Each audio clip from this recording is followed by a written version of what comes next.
So we acquired the van from a customer of ours years ago, and they were looking to sell it and get rid of it because they were no longer using it. And when we bought it, it was very much a 1975 model Viscount, very tired, being original condition. It was when we started to do those improvements, it became obvious that the whole thing really needs to come apart and be rebuilt. So quite a process. We did most of the rebuild inside 8 weeks, and we're really happy with the final design. So I thought I'd show you around and show you what we've got. So basically got it back to just the original aluminium frame that the van was built with. And that's a good thing about aluminium frames, I think. It was 40 something years later when we stripped this thing down, the frame was as good as the day it was built.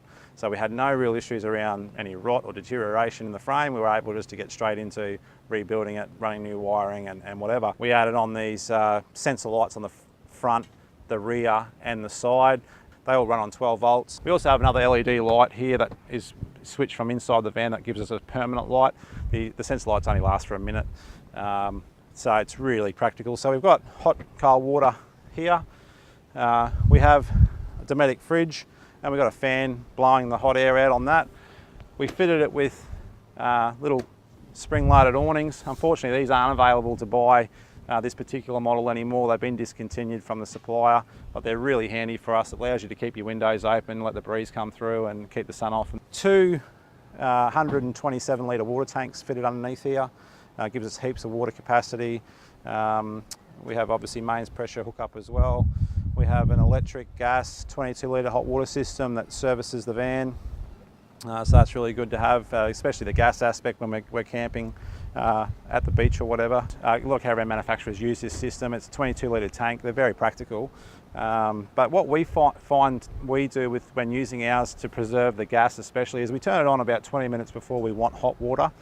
That's usually in the afternoon, about 4 o'clock. And what that allows us to do then is have some showers and everything.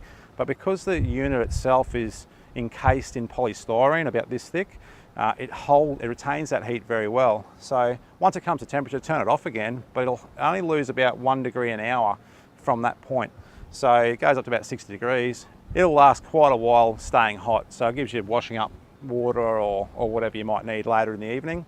And then we don't turn it on again until 4 o'clock next day when that process starts again. So just a little hint, might be help. This is a HD receiver, it's just a mobile one. What I like about the mobile one is it gives you the ability to flick between horizontal and vertical. So no matter where you are, you can tune into whatever the wavelength is. And also by putting it on a pole means I can turn it any direction very easily from down here. And all I've done is I've used a standard 9-foot pole. This is a 22mm diameter on this pole, it's 25mm at the top. So I've just used a 25mm bracket with a couple of saddles to receive the 22 to be the bracket. Bumper bar and new LED lights were all fitted, of course. So that's all done. We've got solar, we've got twin batteries. I think we have they're two 130, so we've got 260 amp hours of capacity. As you know, that only gives us 130 amp hours of use. But with my 150 watt solar panel and we've got all low voltage appliances, it rarely runs out. There's plenty of capacity there. We've got full annex kits, and given that we're an annex builder, of course I've got all the extensions and different things off this. Makes it really flexible and gives us plenty of room to spread into on the van. So this unit now is at least 5 years old, this particular annex, and it's still going strong. Fitted the Caravan with Aussie Traveller windows. They're wind out windows with fly screens, so they're really handy. On the outside we've fitted a TV bracket with power outlets, a 12 volt power outlet in there. I no longer use this coax because what I've learned is if you can get a direct cable from the antenna to the TV with no joins, it gives you the best chance of securing the best signal strength to your TV so that we don't get any crackling on the TV or any interruptions on the TV. Though in saying that, the van itself has been fitted with coaxial quad shield all the way through, so it would work if we used it, but I like the direct feed myself. So we have the RV media Bluetooth speaker and light fitted. So this can actually Bluetooth to your mobile phone. So whilst I'm sitting up on the awning and having fun, I can Bluetooth to that speaker, go through my playlist, pick whatever song I want. And they're quite loud, but I never turn them up full because the neighbours get upset. But they're cool. Another LED light out here. Grab handle with an LED light, that blue light for night, which is really handy. We use the crock bin off that, really handy, keeps the rubbish outside and keeps the smell outside. Chopped off the original A-frame and we re-welded a whole new A-frame because I knew that we like to do beach and bush camping a lot. So I extended the drawbar so I could incorporate 2 jerry cans. We can carry both another 40 litres of water or 40 litres of diesel on the front here. We've got a toolbox here carrying all the incidentals, chocks and hammers and pegs and different things. 18 litres of gas, which is really handy for us. It gives us heaps of capacity. We never run short of gas generally, and you've always got that second bottle to back you up. Then just use a coast-to-coast stone shield. These are pre-packaged, available through the shop, of course, and these are just bolt-on stone guard with rubber flap. That's been really good to help keep the stones off the front. Going through, this one in particular is fitted with the Elco off-road hitch. I am going to upgrade this hitch. This is one of their first models. It's got a few little teething issues that aren't quite user-friendly. I'm going to upgrade this hitch very soon with a Cruisemaster DO35. So I'll probably show you a few photos of that once we do that conversion, because I like their system a lot more.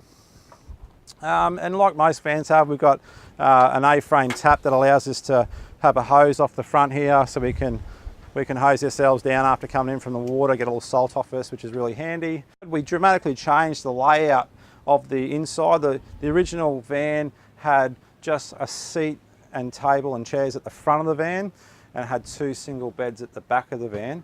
So we now have converted it to suit our needs. This was 2 chairs and a table set up. We fitted this in now with 2 bunks. So I have a 16-year-old daughter and an 11-year-old son, and it's plenty of room for them. Obviously fitted the little bunk windows in for them so they can open that up. We fitted all the beds with their own LED light.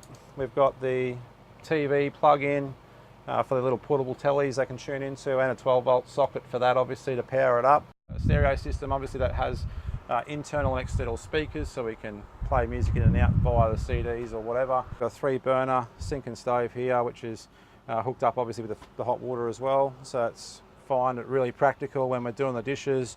Yeah, we can put our tray on here, or vice versa when you're doing the cooking. Just a Dometic 3-way 90-litre fridge. It runs on gas and 240 and 12, so it's really handy for us. So we converted this to, it's about a queen size bed. So Kim and I comfortably fit on that. We've got another TV point up in the corner there, so that TV can transfer and we can watch movies and different things in bed here. Of course, the blinds, and we've just fitted the Caravan out with, you know, lights, LED lights with blue lights and white lights. We've got the Truma Aventa reverse cycle air conditioner, so this keeps us nice and cool, especially when we're in caravan parks. Outside of that, we've got a ton of storage underneath. Underneath in this area, we've got the battery setups, we've got the hot water setups, some extra storage here. All these particular overhead cupboards, when we redid the van, we basically stripped everything, but we did maintain these cupboards, which all we did was overplied the old ply with this new white stuff, and we had new doors made, which really gave us that finish. But what I did like was the idea that we were protecting a little bit of the old van. I'm just going to try and get you an indication. Okay, so when you look into the cupboards, we still see the old ply and we still see a bit of the old van, so the history's still there. Our friends at All-in-One Caravans, Mal and Mari, were a big contributor to this project, and they did a great job helping us with the renovation. So thanks to you guys, big shout out for the help you guys did with this van. We've made a lot more alteration improvements since we first picked it up, of course, but that's the beauty about caravanning. You can always add in extra equipment. This one's due for a satellite dish, automatic satellite dish soon, and also an internal gas heater system, so we'll probably bring you a video on that when we do it, just in case you're interested. But if you've got any questions, mate, fire us a question. I'm happy to answer anything. If you wanted to ask about particular things we've done with this build, or you're considering what you want to do with your build, more than happy to talk to you and assist. And hey, thanks for listening. That's our little 75 model Viscount. You'll probably see it at a caravan show in our region, or you'll see this video and photos that we'll post up. So we love it, and it just goes to show you don't have to have the newest and best to be comfortable. You can start with something that's old and make it good again. So thanks for listening. We'll see you soon.